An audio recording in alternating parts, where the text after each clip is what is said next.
Alright, hello, citizens of the Nigelverse. Is Nigel here once again, and this is going to be another wrestling reviews. More specifically, another pay-per-view review. More specifically than that, another invasion kind of style pay-per-view review as we're covering the invasion storyline. Still not quite fully there yet, but there is a shot fired, and eventually yeah, it's going to lead to the full-blown invasion. We're still not quite there yet.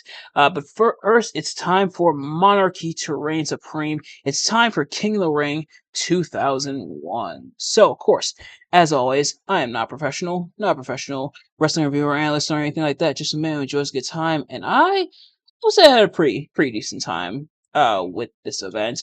Now, there is a match that I have reviewed already on this pay-per-view, that being Kurt Angle versus Shane McMahon in the street fight. Hey, and I forgot that was actually the semi-main event. That was right before the main event. But nevertheless, so there's that match. So I've reviewed it already, and so uh oh when we get there, I probably won't go into as much detail. Oh, because there is the standalone review. So if you want to check that out, you can. But this will essentially be about the rest of the pay-per-view. And it's gonna be like that for a couple other pay-per-views as well. But without further ado, let's get right into it. Now, if you've seen these reviews of mine before, you can already know how this works. You have an idea of how this works.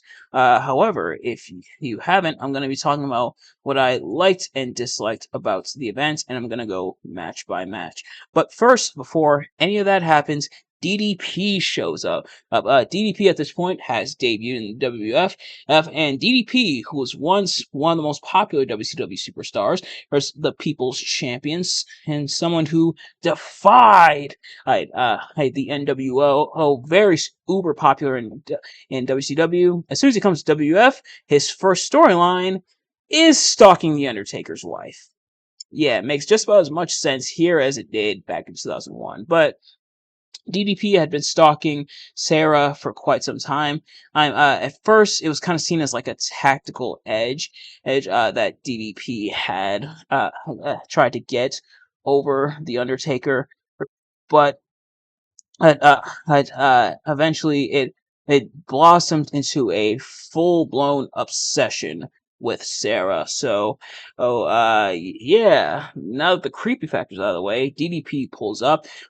He says he wants the Undertaker to make him famous. He's been goading the Undertaker into a fight for weeks now. So he hangs out in the front row, and he's gonna be hanging out there for almost the entire night. Hey, up until the semi-main event is about to start. So DDP is going to be there for a while. But we do start with the European Championship match or actually, this was on the pre-show. Oh, my apologies. So, on the pre-show, aka Sunday Night Heat, Matt Hardy defended the European Championship against Justin Credible of the X Factor, or but fellow X Factor teammate X Pac will be in the King of the Ring semifinals later on. Or actually, not in the King of the Ring. He'll be on the show. Oh, my apologies. I am all over the place. I apologize, but X Pac will be on the show. But Justin Credible was on Sunday Night Heat. But nevertheless, getting into the show proper, or in the first semifinal match of two, who Kurt Angle battles against his ECK teammate Christian, and but there's been a little bit of trouble in paradise within ECK as all three have let the distinction of King of the Ring kind of divide their friendship a little bit. But Kurt Angle also has a guaranteed street fight match that I mentioned at the top of this review. He has a guaranteed street fight match against Shane McMahon and later on, but he's also in this tournament as well. I'm sure you might see where this is going. But Kurt Angle's going to have two matches. Is guaranteed to have two matches and potentially a third if he advances in King of the Ring. And spoiler alert, Kurt Angle does indeed advance to the finals. But as for this match, Kurt and Christian not bad. Had a good opener, good primer. But Shane McMahon does show up, does get involved, and actually helps out Kurt Angle. So, Shane Oh shit! And comes up uh and stops Christian from winning, and Kurt Angle takes advantage, nails the Angle Slam in order to pick up the win over Christian. So Shane McMahon helps Kurt Angle win the match, and commentary is confused as to why did Shane McMahon help Kurt Angle? He's facing him later on in the street fight. Why did Shane McMahon help Kurt Angle in this match? And it's going to be spelled out later on in the show. But for now, Kurt Angle advances to the semifinals of the King of the Ring tournament. And so props to Angle. But next up, in the second semifinal match, Edge battles was another one of his childhood friends. Or I should say, Angle.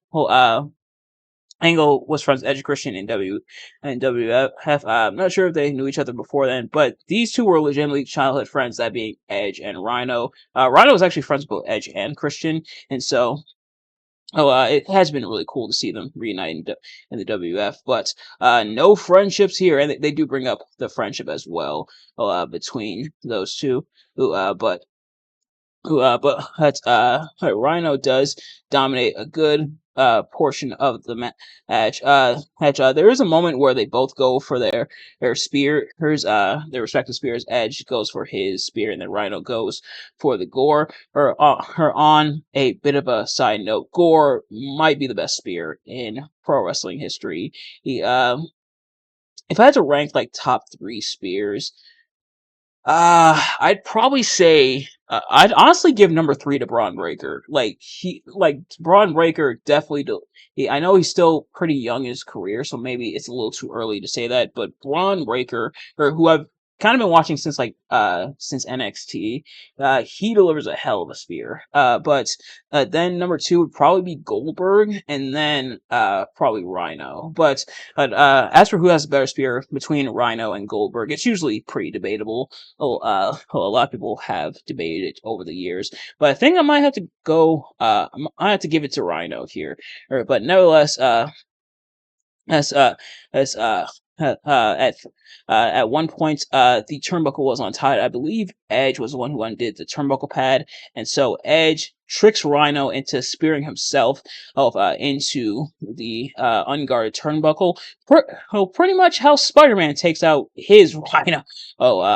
Wait, this Rhino is spelled with a Y, so kind of similar to, or I think I think the Marvel one is the Rhino. I think so. I could have that wrong. That's how it was. The regular spelling of Rhino. Oh, yeah. So the Marvel one has the regular spelling of Rhino. Rhino also had the regular spelling of Rhino in ECW, but they added the Y in WF. I wonder if it was because of copyright. I know ECW was still dealing with a lot of legality and copyright at this time. That was still ongoing, but no, as Rhino's tricked into taking himself out, and Edge picks up the win from there. So pretty smart maneuver from Edge, showing how he is the ultimate opportunist, even before he earned that nickname, and showing how he used his smarts to take out the arguably physically superior Rhino, and just in terms of size and everything. But so Edge goes Rhino to spear into nailing turnbuckle, hits the execution, and one of the few times I can think of where the execution has actually finished off the opponents, but I could be wrong. So the finals of the King of the Ring tournament is going to be Kurt Angle versus Edge. Excuse me. Afterwards, Edge and Christian do have kind of a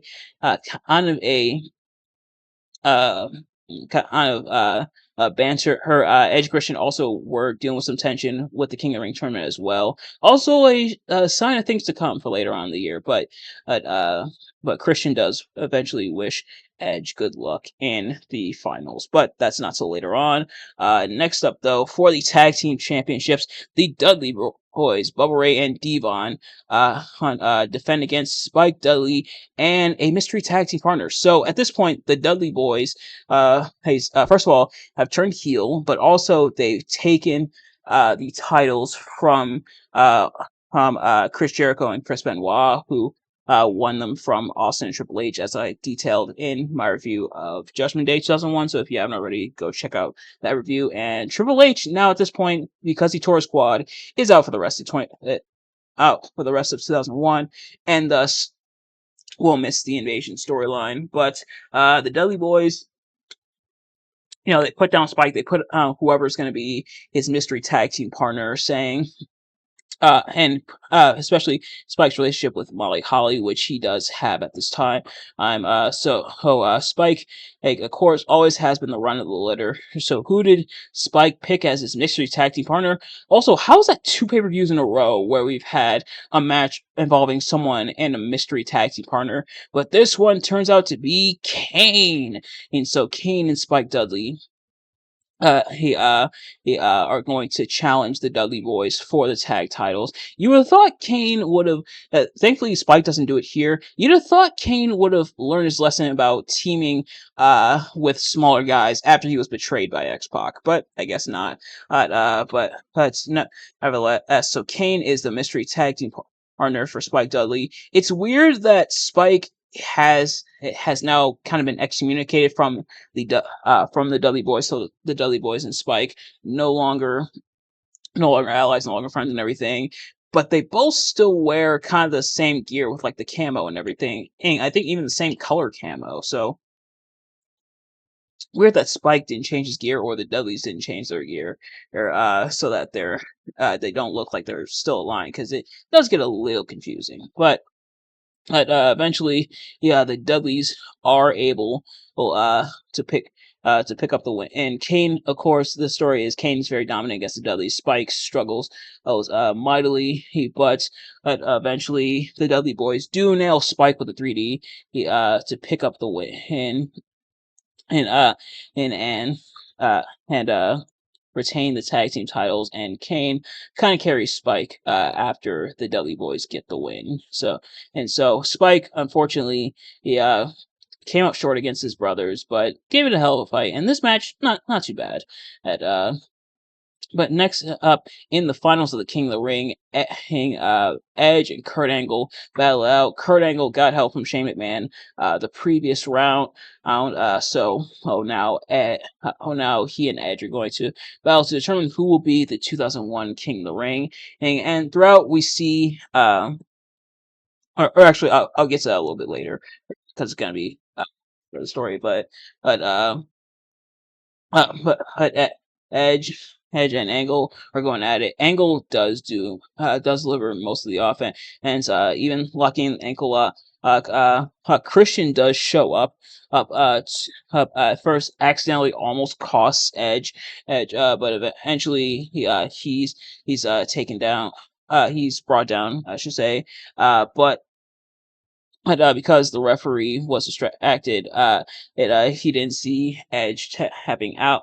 Or actually, he didn't see Edge tapping out. Shane McMahon does show up and does nail a spear on Kurt Angle. Shane, speaking about our discussion about spears earlier, Shane spear is surprisingly, it's not good, but it's not as bad as it theoretically should be. Shane continues to surprise a lot of people in terms of his in-ring ability, but nevertheless, Shane delivers the spear to Kurt Angle and essentially costs Angle the match, and Edge wins with an execution again. So Edge 2 matches in a row now, the execution, and this must have been when he first debuted the move, so they're putting it over in a big way. But Edge is the 2001 King of the Ring, and we'll see where things unfold with him and Christian later on. But now Angle Angle is upset. The commentators are confused why Shane helped Kurt Angle get to this point, and now how he turned on Kurt Angle. What is going on? It's kind of weird because it should be kind of obvious, but I guess commentators have to play dumb. Until Kurt Angle then tries to show up to Shane's locker room and pretty much lays out Shane's plan, saying, he screwed me. He helped me in the first match and then screwed me out of this one just so he could get 3 matches out of me throughout the night. So for those who are still in the dark, still confused about what happened, Kurt pretty much spelled out exactly what happened, and the commentator still kind of played but pretty much does pretty much does explain away what's going on. But next up for the light heavyweight championship, Jeff Hardy defends against X-Pac. First of all, you remember the light heavyweight championship? Good, me neither. That's what you get for trying to mess or trying to compete with WCW's cruiserweight division. But also, this is now where X Factor has the Uncle Cracker theme, and look, I mentioned I didn't really listen to Uncle Cracker. I still really don't. But yeah, definitely does not fit. Go back to the other one. But this match, pretty decent and not too bad. Had had there was a point where X Pac does nailed the X Factor on Jeff Hardy. He and the referee counts to 3, but Jeff's foot was on the rope. And in one of the rare times, the referee actually saw the foot on the rope, and so the match continued. And pretty much from then on, as it happened, and Paul Heyman pretty much complains the rest of the time that X Pac won the match, but was screwed by the referee. He was screwed by the referee by doing the referee screwed X-Pac by doing his job and noticing Jeff Hardy's foot was on the ropes. And it's funny because something similar happened again at Saturday Night's main event last year when Cody Rhodes fought Kevin Owens and Cody's foot was on the rope. And Jesse Ventura then complained up a storm about it afterwards. It was kind of crazy how, or there might have been this year, I'm not entirely sure. But then, Jesse also complained, and after that as well. But nevertheless, Jeff Nail Swanton picks up the win and uh, retains referee chicanery or not. Jeff Hardy is still the light heavyweight champion. But next up is the street fight between Kurt Angle and Shane McMahon. But before that happens, DDP, who we've been cutting back and forth to throughout the night, is still there. Even Paul Heyman has been ripping DDP for his actions about being a creep and stalking Sarah, which, fair enough, which, even though Paul Heyman is the heel, fair enough, I guess, because it is pretty creepy. But we see somebody's been taking a video of DDP throughout the day. Hey, like going into the restaurant, going into the arena, stuff like that. DDP thinks it's the Undertaker, so he's trying to goad Undertaker into coming out and fighting him and, to quote, make him famous. But turns out it was Sarah who was videotaping DDP and pretty much says, DDP, it's time to be famous. And sure enough, Undertaker shows up, and they pretty much proceed to beat the crap out of DDP. He for a little bit. DDP does get some shots in, but it's mostly Undertaker. The funniest part of this is Sarah is like videotaping and recording throughout the whole thing. And she stops recording briefly when DDP gets the upper hand against the Undertaker, but goes right back to it when Undertaker is pounding away on DDP. But eventually DDP does escape through the crowd. So guess DDP didn't want to be famous after all. So good to see that thread was resolved, at least for the time being, because the feud was surprisingly carry even through this, and would still consist of DDP getting the absolute crap kicked out of him throughout this entire feud. Very, very one-sided. But it was to be expected. Excuse me. But nevertheless, next up now, that's out of the way. Next up now is the semi-main event, hence as Kurt Angle, who is now wrestling his third match of the night, battles Shane McMahon. Now, like I said earlier at the beginning of this review, I'm not going to go into too much detail again about what happened in the match, because I did already review it.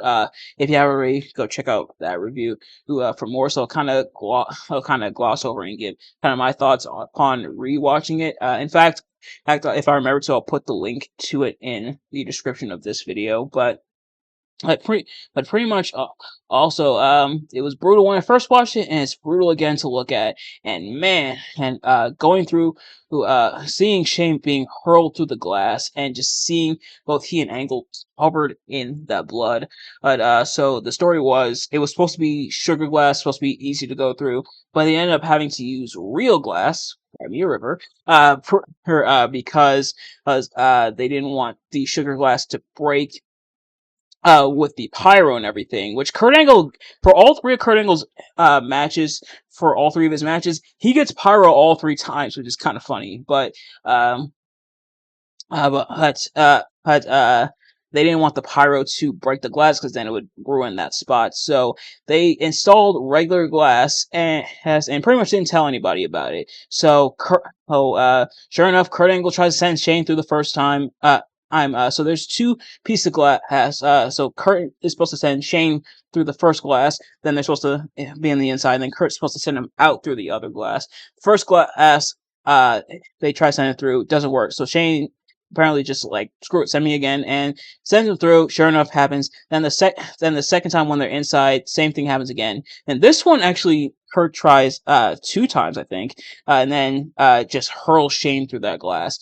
And now that I know the story, it makes the thuds and everything as Shane hits the glass even sicker. But and also, I guess, props to both men for willing to endure that, especially Shane. Shane has definitely proven he is one tough cookie.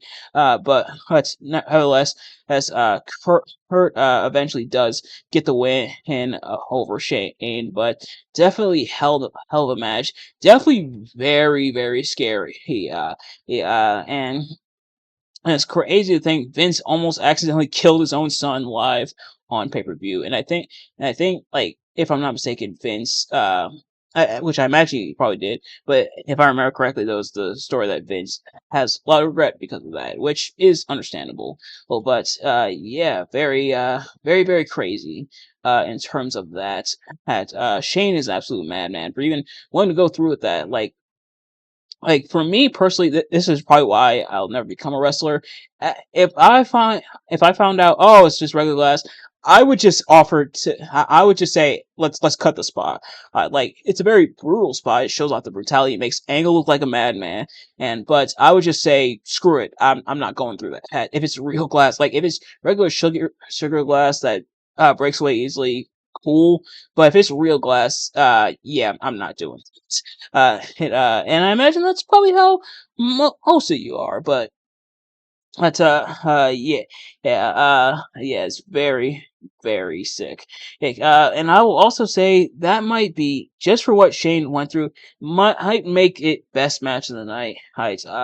Because it was indeed brutal and is absolutely crazy. But also something worth mentioning, another extra tidbit. This is when Shane comes out to the regular theme that we know him from today. So something I actually forgot to mention during my Backlash 2001 review, when Shane was battling the Big Show, was that Shane kind of had like a primordial version of it without all the lyrics. It had some lyrics, but not all the lyrics.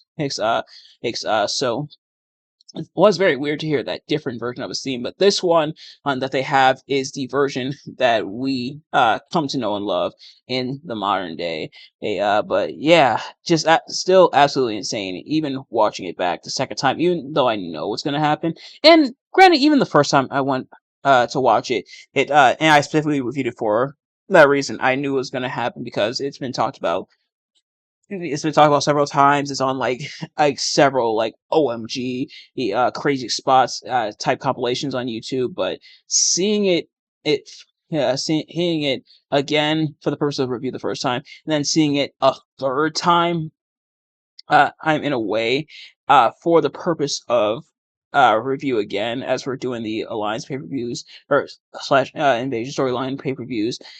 It's nuts. So all the props in the world to Shane for that. But yeah, now that Shane almost died, now it's time for the main event, and Stone Cold Steve Austin is defending the championship against Chris Jericho and Chris Benoit in triple threat action. So the couple preliminaries before we go into this match. For starters, Chris Benoit, Chris Jericho took the tag titles from the two-man power trip. That's where Triple H tore squad and everything, like I mentioned. And eventually lost his house to the Dudley Boys because of Austin. So now this triple threat match was made for the WWF Championship. Yep, but also, throughout this was when Austin was really like trying to kiss up to Vince McMahon, have the storyline where he's kissing up to Vince McMahon.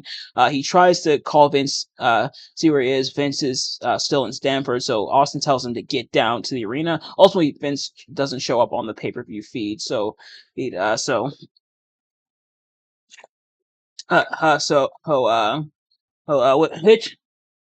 which is interesting because Stamford is only an hour away from where we are for this pay-per-view, East Rutherford, New Jersey, which is crazy to think. Even back in 2001, they were calling it the Shadow of New York. So I guess that's just a thing that WF does.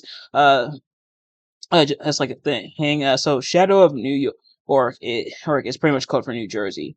WF New York, of course, where just incredible, not just incredible, Jerry Lynn was the previous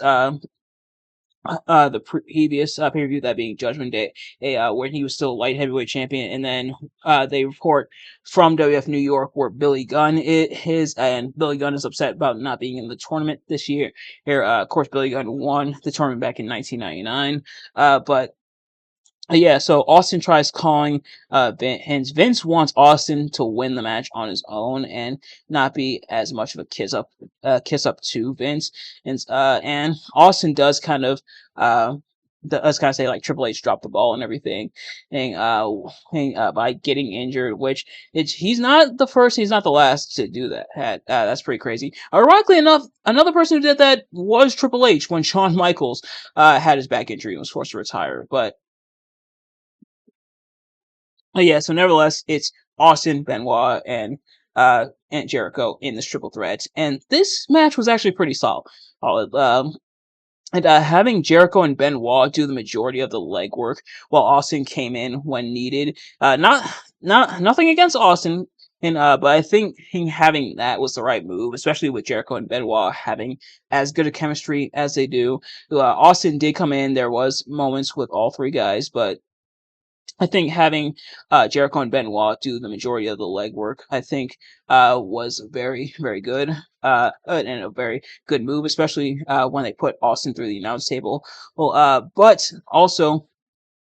There also was a point, and it's something that had happened previously where Austin was in both the walls of Jericho and the crippler crossface at the same time, and he tapped out. They do the same spot here on pay-per-view, but the referee waves it off, saying, only one person can be the champion, and somebody should have told that to Lay Cool several years later. But nevertheless, then and Booker T comes to the crowd. Nails Austin with a scissors kick, and actually it was Booker T who put Austin through the announce table, so my apologies on that. But Booker T shows up. Booker T was the last WCW World Champion as WCW closed its doors and everything. So having him show up and attacking Austin there, and I imagine, and obviously I'm watching it several years later, so I have the power of hindsight. But I imagine in that moment that had to have been pretty huge, um, like having Booker T show up and attack the WWF champion, and while being the world champion for WCW, he still recognizes as the world champion for WCW. It definitely had to be major. But Booker T shows up, attacks Austin, and eventually is not. It doesn't cost Austin the match. He does eventually